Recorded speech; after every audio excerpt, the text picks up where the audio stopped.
Hi, I'm Eve. Welcome to my channel. Happy to see you here. We're gonna jump straight to the topic. Do not set up New Year goals and resolutions before you hear that one technique which will help you. I'm talking about healthy and sustainable closure of the year. So statistically, there is a different stats, but statistically, like up to 80% of New Year resolutions and goals fails because sometimes we set up unrealistic goals and life gets harder than we expected, and there are so many reasons. And I've been there writing my resolutions and goals in a cute notepad and never achieving them. And then randomly just finding out this page and thinking to myself, oh, did I want it? Did I want that? I didn't do anything to progress further. And it been year after year. Before end of the last year, I did something very differently, which really helped me to be happier and more achieved in this year. So I'm gonna share a secret with you. It is closure of the year, which consists of two parts. One is bringing anything positive, positive emotions, positive events from 2024 to 2025. And the second part is much more painful, is letting go the negative stuff. So for the first part, there are 3 really simple exercises. And first one is to write down a list of events you're grateful for in this year. That could be travel, promotion. It's easy to remember big stuff, but sometimes it's too hard to find the positive events which happened this year. So I suggest to go to your phone. That's why we have all of these 100 pictures, and then scroll, and look at the picture and think, how was you feeling there? Was it a good thing that happened to you? I'll give a personal example that for sure I traveled this year. I spent time with family. That was great and easy to remember. Big events. However, while I was going through my phone pictures, I realized that there is a lot of picture with one particular puppy. It's my friend's puppy. She's adorable. She's Maltipoo, and we have almost the same hair color, so I feel like we related somehow. We go for a park walks time to time, and then in the dog park, the most ridiculous and insane events are happening with some other dogs, and it's so much fun, and we have so much laugh every time. So while going through all of these pictures, I actually realized that I'm grateful for the small things, just the usual park with my friend's dog. And saying that means that when I will set up goals for New Year, maybe my goals shouldn't be related to, visiting 5 new countries, but my goals could be do a park walk with my friend and his dog at least, twice a month, because this is something simple, achievable, and it brings me a lot of joy, and it's cheap. So that's really idea of writing down events which bring you joy and the events you want to bring to the next year, the adventures you want to continue in 2025. You can take a mental note, or you can write down. The more the better. So try to start from the 10 and then just keep going. That will be a great list. Okay, now we're moving to the second exercise, is the thank you notes. Try to write down list of people you can thank you and what for.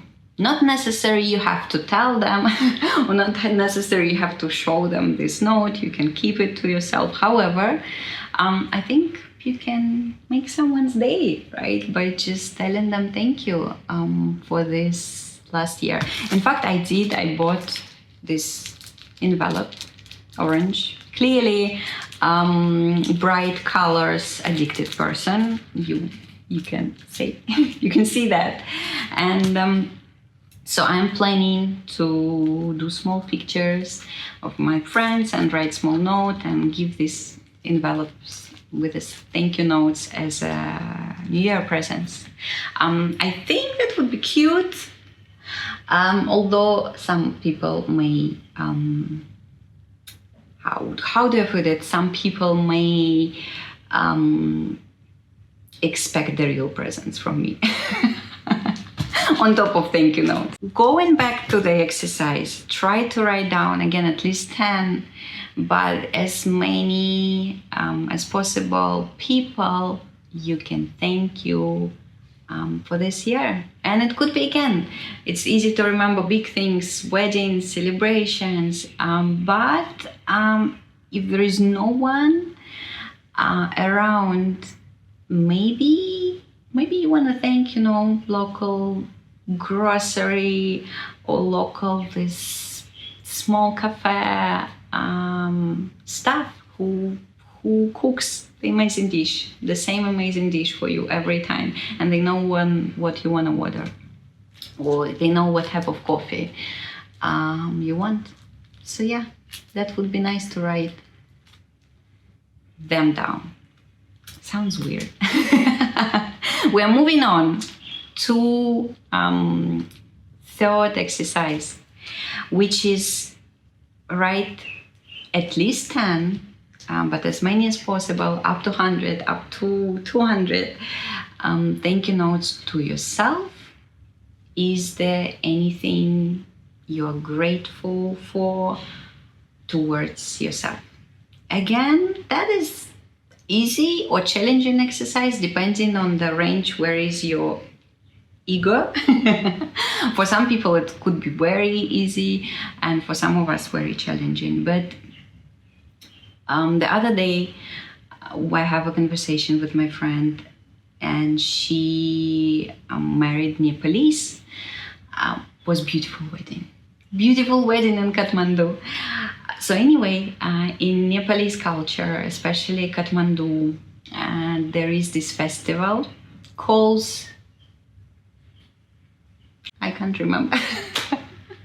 I actually did talk to Cloud and try to do research and get ready, and I think the name of the festival is supposed to come to me, but it's not coming. So anyway, I would pronounce it wrongly, so we're gonna move on.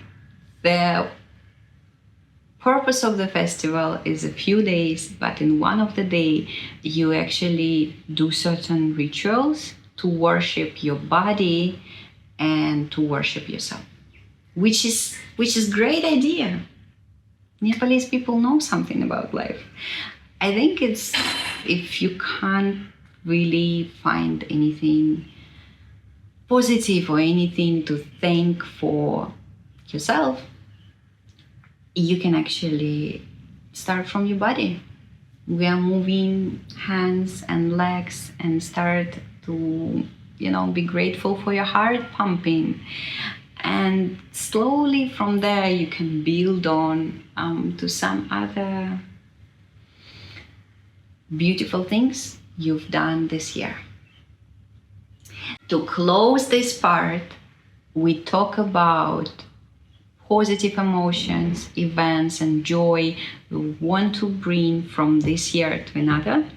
And in order to do so, there were 3 exercises. First one, to remember and write down joyful, positive, great events, very small or very big, any good events which happened to you this year. Second exercise, to write the thank you notes to everyone around you. your parents, your relatives, your friends, your neighbors, your colleagues, and anyone who just gave you even a little bit of joy this year, who helped you even a little bit. And the third exercise is to write thank you notes to yourself. That was the positive part. And now we're moving on to the second, more challenging, is letting go of any negative events only if you are willing and you're ready to let it go. I give an example. So my grandma passed away just a few weeks ago, and although she was quite old, and she had a tough but good life, and I shouldn't be that sad, but there is a still grief in me. I'm not ready to let it go, right? And for this closure of the year and letting go negative emotion, this sadness, I actually still want to keep with me. So I don't think I'm ready to let go. However, I may go back and remember some other events or people or something negative happening. I went to this startup builder, and overall it was interesting experience, but there was certain, fishy parts of it, or certain reviews I received about my startup idea which didn't feel nice, and this I really can let go.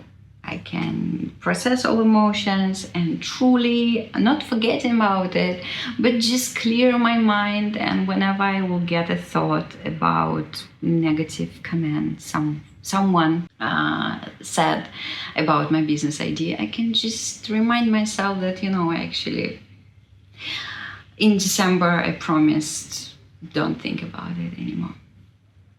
And there is a certain research showing that our weight is associated with emotions. So potentially we may see positive weight results if we let go negative thoughts and emotions and bring more positive joy. So that is one more benefit of letting go. Okay. So now we talk about healthy, sustainable, no judgment, no guilt, year closure. And hopefully that will help you to find those joyful moments. And whenever you will think about setting new goals for 2025, you take into consideration what actually brings you joy, what's easy to do, what's achievable, and hopefully your 2025 will be the best year possible. Thank you for staying with me. Don't forget to put thumbs up, and bye-bye.